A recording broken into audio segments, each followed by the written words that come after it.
Hello friends, welcome to Indian சமையல். இப்போ நீங்கள் பார்க்குறது இன்றைக்கி எங்கள் வீட்டில் மார்னிங் பிரேக்ஃபாஸ்ட்டு உப்புமா தாங்க செஞ்சேன்.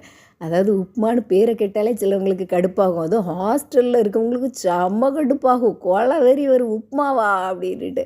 ஆனால் எனக்கு ரொம்ப பிடிக்குங்க. மாதத்தில் ஒரு 2 நேரமாவது வச்சுருவேன். இன்றைக்கி வந்து நல்லா தேங்காய் ஊற்றி கடுகு, சின்ன வெங்காயம், கறிவேப்பிலை, பச்சை மிளகாய் எல்லாம் போட்டு நல்ல ஒரு 2 டம்ளர் தண்ணி ஊற்றி, என்ன காரணம் அப்படின்னா கொஞ்சம் லூஸாக இருந்தால் தான் காலையில் சாப்பிடும்போது குழந்தைங்களுக்கு விற்காது அப்படிங்கிறதுக்காக 2 டம்ளர் தண்ணி ஊற்றி எல்லாம் உப்புலாம் போட்டு செஞ்சேன். இதில் வந்து என்னென்னா, நான் போடும்போதே அந்த நடுப்பகுதியில் கொஞ்சம் அந்த ரவை வந்து அப்படியே காஞ்ச ரவை இருக்கிற மாதிரி பார்த்துக்கிடுவேன்.